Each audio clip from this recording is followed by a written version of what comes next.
Iburu, Iboya, Buche, Che, everybody in Cyberland. I hope you're all doing okay. It's your favorite Bawalao, Orunmila, or Dileke.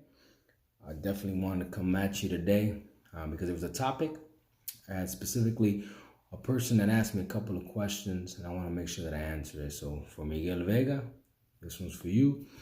He asked me about the third eye. Okay, and third eye is a concept that we use within other faiths, all right, in order to unlock some of the mysteries of the universe, right? So you hear this a lot when we talk about the chakra, we talk about Hinduism. The third eye is very important. For us in our faith, we consider this the Ori. Now, Ori has a very important aspect in our faith. And why? Because when you think about the Ori, I want to kind of explain it into the most simplistic form. Ori, head. Head guides body. Head has brain. Brain makes you do things. Makes sense. Very simplistic. But I want to tell you about the Pataki that kind of associates Ori in what we do in Ifa. Because Ifa, Ocha, everything is linked, okay? I don't want to hear any of this stuff about traditional, Urawa and Afro-Cubano, Lukumi. No. We all fall under the same umbrella, all right? Ifa is greater than just one particular Rama, one particular area, and I want to make sure that we fully understand this. Okay, so here I go. In the Pataki, it talks about when Ori was privileged enough to break the kola nuts. Okay, in the Pataki, we talk about the Orula one day went and he divined with Ifa, and what Ifa told him to do was take 4 kola nuts and put them in his shrine of Ifa. Right, put them in his shrine, and in that shrine, whoever was to break those kola nuts was the true divinity and the owner of all. Okay, and when they meant all, they meant the human beings, because the human beings needed form, and that this concept was something that was being created before humankind was created. Based on that aspect alone, okay, think of everything as Ori was the head. Think about a head just floating on its own, right? A head that was a divinity, okay? No different than your arms and your legs and your stomach, and I'm going to get to that, okay? They were all separate. Mankind was not created. Everything was in pieces, okay? And because of that, okay, Orula was divining. Orula was the one that kind of took course, and mankind became what it was. And why? Okay, it was Ori that was able to look at the kola nuts and split them in half, because in Ifa explained in the Pataki that whoever was to break the kola nuts, which Ori did, was going to be able to fulfill the further Ori, the further essence of mankind in order to claim. And what were they going to claim? Well, in this case, Ori won because he broke the pataki, he broke the kola nuts and became the Ori. Okay, the pataki itself sounds like a story. Okay, sounds like, and that's what patakis are meant to do. They're sacred stories to give you a message. What does that mean to us? That means that we call this the Agori. But remember when I told you in the same story, all our body parts and everything were divinities as well. Everything was a divinity, everything that we have today. So what does that mean?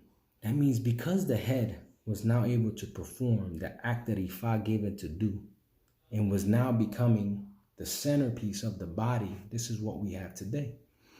Okay? That is why the Ori, when he split 4 kola nuts, he split them in half, making 8, which is the number of Obatala.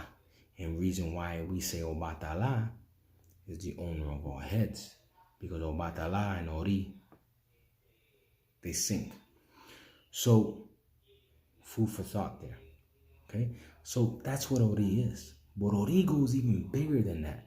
The same way Ifa touches every religion and every faith out there. Okay? Because there's a lot of them that are credible and they touch it all. And everything from Islam to Catholicism to Christianity to Pentecostals to Hinduism, Buddhism, you name it. Okay? Our faith touches it. You know why? Because we have something called religious tolerance, which is another reason why Ori is so important.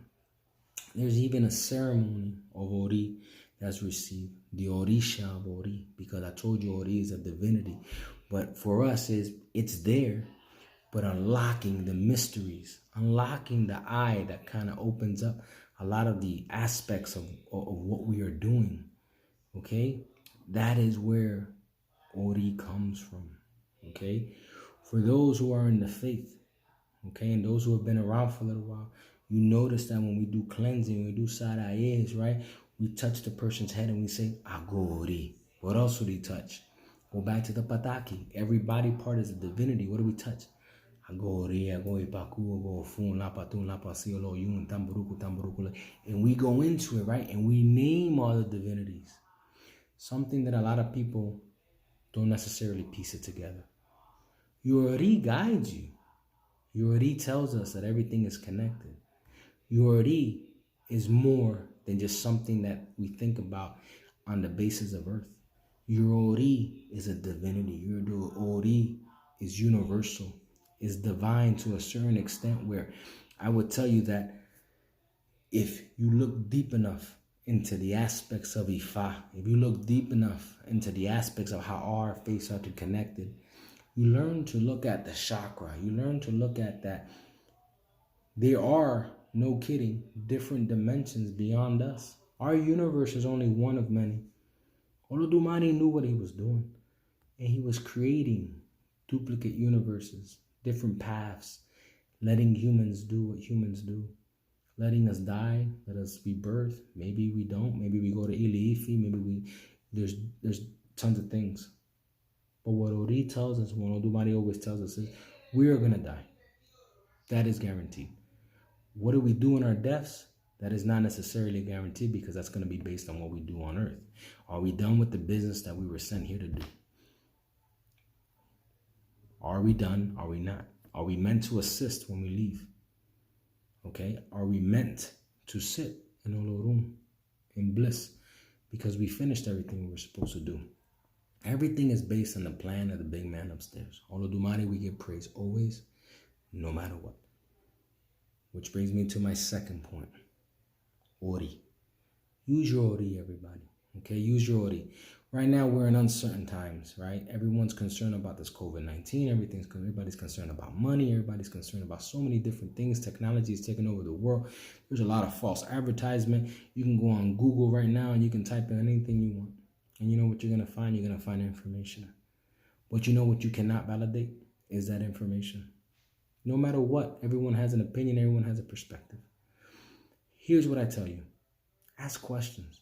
Ask the right questions. Educate yourself. Use your Ori. Unlock that.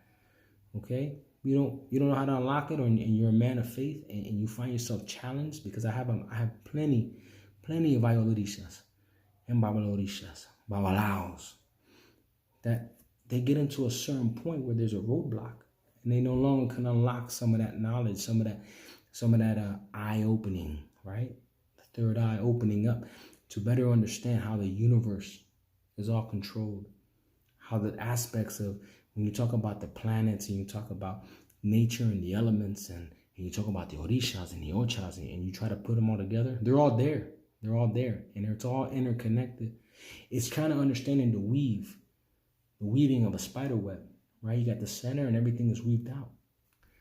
That's what a Agori does. That's what the purpose is. And that should be everyone's goal. Awaken your Agori.